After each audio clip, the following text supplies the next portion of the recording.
Hey guys, it's Sharon, and I'm just popping in today with a quick organizing tip that may work for some of you. I've just been doing some reorganizing in my craft room, and so I thought I'd pop on here and share with you what I've been doing with my cling rubber stamps. So if you've been stamping for any amount of time, you have some of these cling rubber. I shouldn't even actually say some amount of time, because some companies like I know Tim Holtz, Stampers Anonymous, still come with the cling on the back. And then there was these ones. This is an old Damier set that we put the cling. Back in the day, we used to put our rubber onto these and cut them out. So I spent all that time doing that, and now I'm going to spend all the time taking it off, and I'll show you why. This is the bins that I store my stamps in. I store them in this because I have a street found rack that these fit perfectly into, and I use the pockets from Tim Holtz.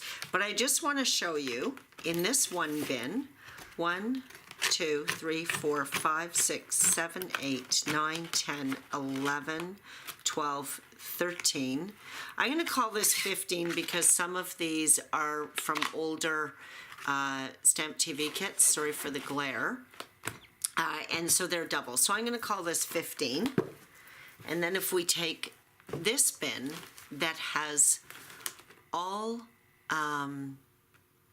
photopolymer, 1, 2, 3, 4, 5, 6, 7, 8, 9, 10, 11, 12, 13, 14, 15, 16, 17, 18, 19, 20, 21, 22, 23, 24, 25, 26 pockets in here.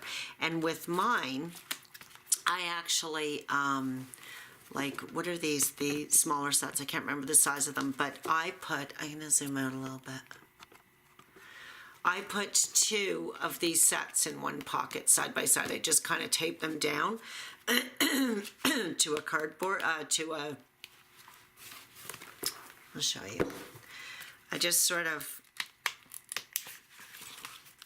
put them onto a cheaper cardstock, and then I put 2 sets together. And again, I do that because I want to be able to save space. So that was like 26, did I say, versus 15, so it's a big difference. So I wanted to show you that it works with both when the companies put it on the foam for us and when the companies don't.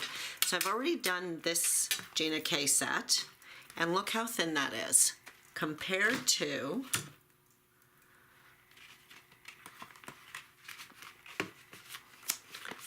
this is an old Damier set, so there they are. Like, there's no comparison to me. So I'm just going to show you how I did it. It's pretty easy. It works with both the ones that we put the cling on and the ones that came manufactured with the cling on.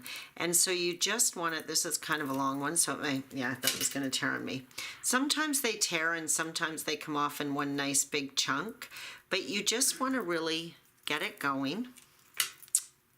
Of course, this isn't going to cooperate because I'm on camera, and I'm using my nails. I'm not sure I recommend that. I already have had one casualty, and I can sort of feel my thumbnails are getting torn up here. But it does come off pretty easy. This is a long stamp. Most of them have come off in one piece for me, and I'm just sort of rolling the rubber back off of it. And when I see it tearing, I just kind of get my nail under there again. You could use something to kind of get under there instead of your nail. I wouldn't use your X-Acto knife or anything, but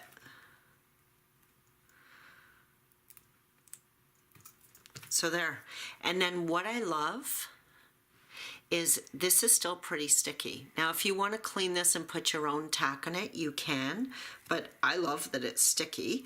And I have them on, if you have cling rubber, you probably have, if you remember, these cling sheets. If you don't have these, you can take 2 pieces of cardstock and laminate it, and they'll stick to this.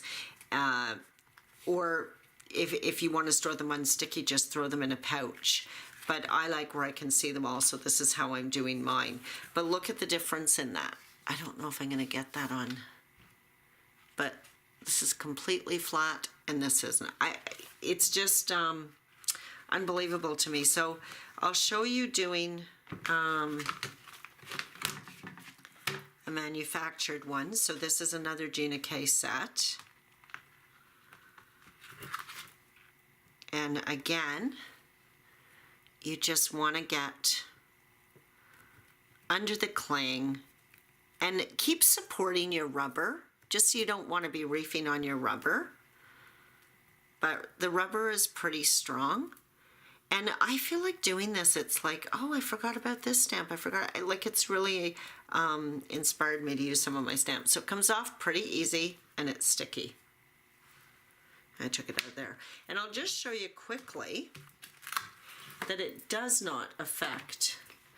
The only reason I'm doing this, I should have mentioned that at the beginning, is because we have Misties now. So if you don't have a stamp tool, I don't know if I would do this, but with a stamping tool, you know, if you don't get a perfect image, we needed the cling to give us that cushion, you know, so we got a perfect image. But now with a Misty, we don't need that. And I actually think the cling is more of a North American thing, because I think in Europe they just sell naked rubber. So if you're from Europe, comment below if that's the case. But I mean, they stamp perfectly. So if you need to save some space and, you know, have some room for some new stamp sets to love, then I really recommend doing this. But of course, just a disclaimer, you're doing it at your own risk. I don't see, I mean, this is how they used to sell us the rubber with nothing on it. So I'm loving it. I hope if you try this out, please leave me a comment and let me know. Come back and leave me a comment if you liked it. And if you did like this video, I'd really appreciate it if you gave me a thumbs up. And if you're not subscribed, I'd love to have you. Thanks. Have a great day. I'll see you on the next one.